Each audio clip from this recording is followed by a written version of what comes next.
Welcome back to Golfers Transformed. In today's live lesson we have Jason, who is a chronic slicer of the golf ball. He's tried everything to fix it, but today we fix his slice in 2 shots when we share this one simple move that we know is going to help you. Plus we make his game even more consistent by adding in one more move, which is definitely going to help him with his driving. We're excited for you to watch this.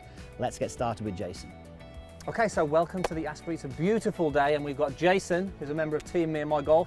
Now Jason's actually here. He won one of the Christmas competitions, a brand new set of the TaylorMade stuff all there, and some coaching with us, and we've managed to get him down to fix your slice, Jason, forever. Yeah, let's hope so. That's the promise. Okay. That's bold, that is actually. Okay, well look, that's the bad shot for you, isn't it? This horrible one that you've hit a few shots to warm up and we can see it's a long way to the right. Yeah. Let's get cracking, let's hit a few shots. I sort of know what I'm going to do. There's a couple of things we want to attack. We've got flight scoping to look at some numbers, and hopefully we can just take that side of the course out of play. It's destructive, isn't it? Yeah, very. There she is. Yep. Okay. Being That high your and typical right. one there, yeah? Very typical. That's a long way right, isn't it? It's on the road. It's a long way right. Okay, have one more. Okay, not too bad. It's still a little to the right, still in the rough.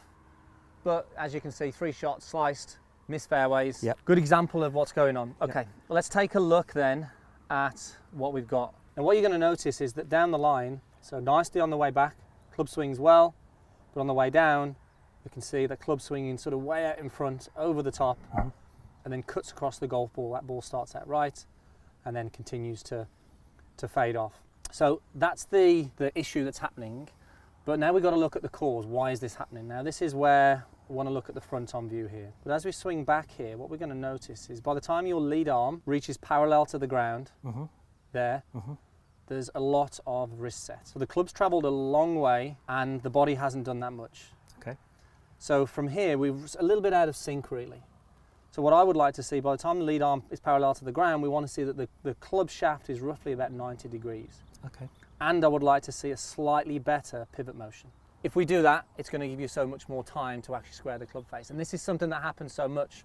A lot of golfers see the big moves that go on, but it's what's causing it. If we can improve the pivot motion, and then what the arms are doing, we're going to sort of tie this all together really. So let's go through first of all how the body should feel, and I think this is what I'd like to do with you here. If you just stand with your right heel against this, that's it, perfect. And then just place the club across your shoulders for me. And look, so often it's just pivot motion when we come to the golf swing, so just cross your arms over like this. Perfect, in your golf posture. Now I'm going to just take Jason through what the body should be doing really and how it feels, and I want you to just tell me how this feels different. Eyes down where the ball would be, eyes down where the ball would be, eyes down where the ball. How does that feel? Different. Different in what way? My shoulders have moved more. The shoulders have moved more, yeah. Okay, where do you feel it? I feel it in my hips actually. In your hips, okay, good, let's do it again. So the idea we're trying to do here from face on, guys, is get this club to match over this one. So tilt for me. There you go. And again. You compare that to your normal golf swing now, that is so different.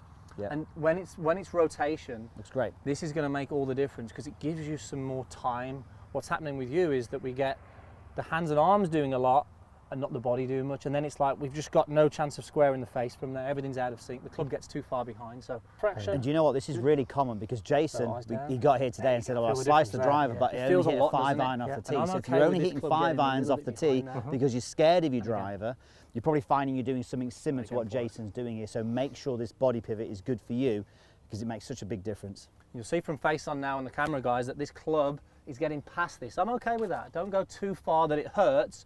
It's going to feel different, but just creating that pivot motion. Do that one more time. And certainly with the driver, what you're going to notice is this left shoulder now is behind the golf ball. A key component that's going to help us give time to square the face.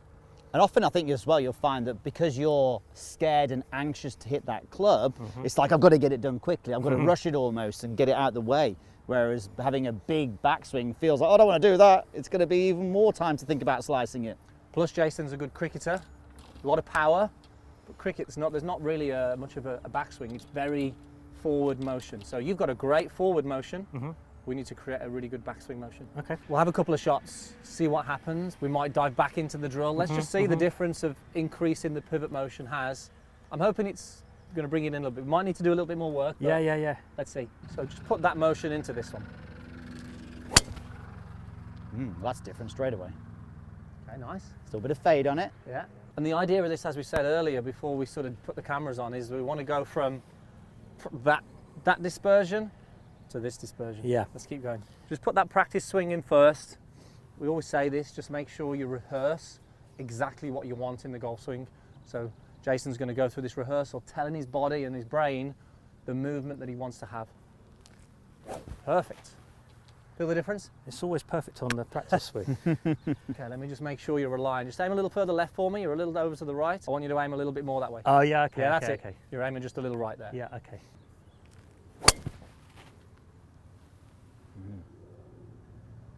Well, that was slightly different. That was slightly different, yeah. I'll take that. The beauty of this is, as we mentioned earlier, Jason said, I'm trying to get my elbow tucked in a little bit more in the downswing or on the way back and trying to do this.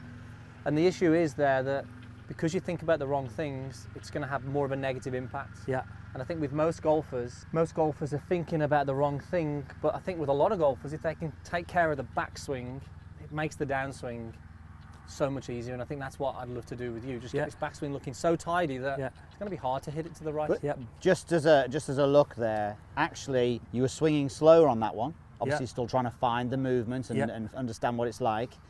But you've actually hit the ball 23 yards further. That was 241 yards carry versus the previous one. All we're creating is a great impact. You know, face to path is a lot better, and that's really why you've hit it more speed and straighter. That's what we're trying to do, is get the face to path closer together so there's less curve. Feels so weird. Didn't slice it. Wasn't quite as good as the ones before in terms of the.